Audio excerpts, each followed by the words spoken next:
I don't know if thank you is enough.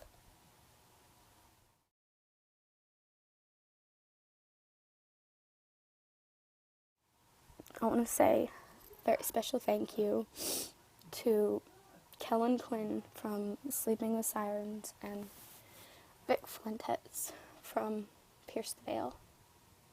You guys have had a huge impact on my life, and I don't know what I'd do without you guys. You guys have changed my life so much. I don't know if I'd still be alive today if it weren't for you guys.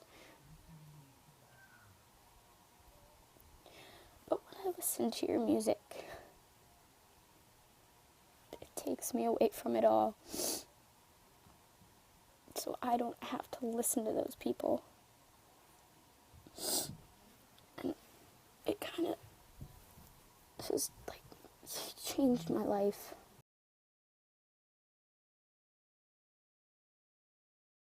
This or not, but that album was completely inspired by all of you guys. See, over the last couple years, we've received a lot of letters from you guys, a lot of messages online, and I've read a lot of things about your life, how you've been through some really, really tough times, and how the one thing that always pulls you out seems to be music. And obviously that's very inspiring to us as a band. But I just want to ask right now, how many people in this audience can say that music has truly saved your life? I'm with you guys. I'm one of those people as well. I would not be standing on this stage right now if it wasn't for all of you.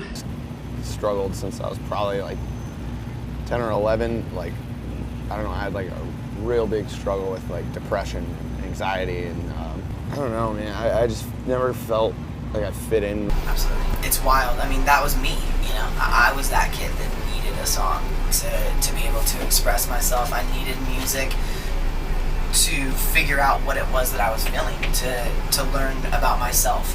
And so I always knew, you know, how strong of a feeling that was, how powerful that was something that I wanted to do for other people. So absolutely, it's extremely humbling. Sometimes, to be honest, overwhelming, because I'm only a person, you know, Yeah. and I think a lot of times kids will see you as more than that. So it's important to let it be known, you know, like I'm a sinner, I make mistakes just like anybody else.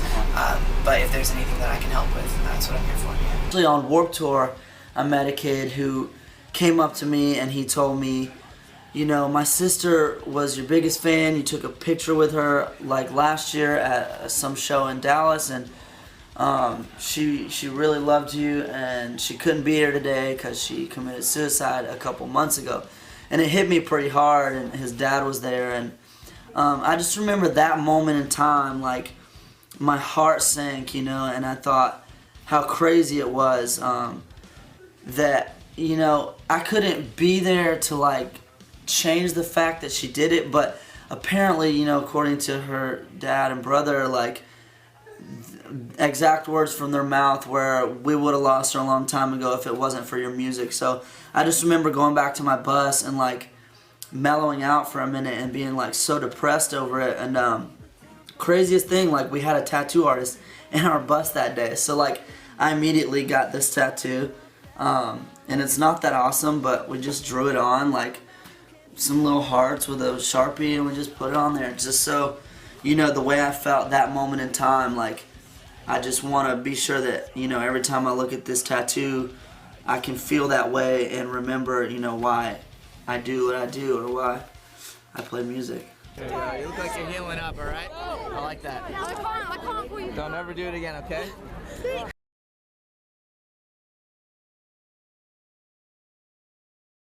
The one thing that I love most about tour, or really love about tour in general,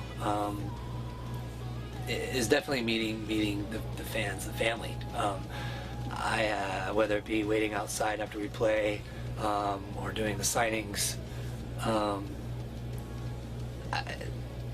Besides that 40 minutes on stage, 45 minutes on stage, just being able to interact with the people that support me in support of Mice and Men and support music, that come out to the shows, and just seeing people and hearing their stories, and You know, whether it be the girls crying or the guys giving me hugs or the letters or you know, it's not even about, you know, the gifts or the free food or anything like that. It's hearing people's stories and hearing how something I wrote in a van in the middle of nowhere helped them or saved their lives or changed their lives or gave them hope.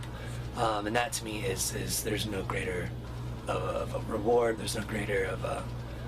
Nothing makes me happier than those moments I get to have. I don't know, it's pretty controversial to say that it is their responsibility to, you know, put a good message out. And I just, like, I've always seen this opportunity as a gift and not as something that I'm owed, you know. So having this opportunity to spread whatever it is that I say with, you know, throughout the masses and to tell people in all these different countries in the world, you know, about who I am, I just feel like it's my personal responsibility to share the truth. You know? No, it's never just about what's on my heart specifically. I've written a handful of songs that have nothing to do with anything I've ever gone through myself. I wrote about things that I've seen family members and close friends go through. Just anything that I see firsthand that I think can be written about and can be used as an emotional outlet for people is what I'll write about. And every song that I write, definitely I have the intent of helping kids.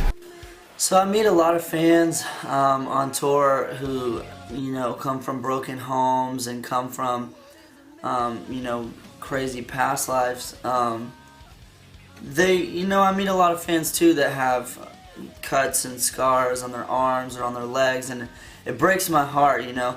But the craziest thing is seeing fans with tattoos where their scars used to be, and you can, you know, vaguely see the scars, but the stories behind them when they come up to me and they tell me about, you know, how like my music saved their life, or they met me at a show and I might have said something to them that really inspired them to like give up their lifestyle of depression, and not that depression's a lifestyle, but to give up, like, you know what I'm talking about, to give it up. And that's like such a blessing to me to see that people would replace like their bad habits with, you know, my lyrics or like some kind of ode to me or my band, because that's basically what we live for. That's basically like what we write about. And I have home and I have tour, and most people have their home and I miss home, and I'm on tour and I get to go back home. But for me, it's switched.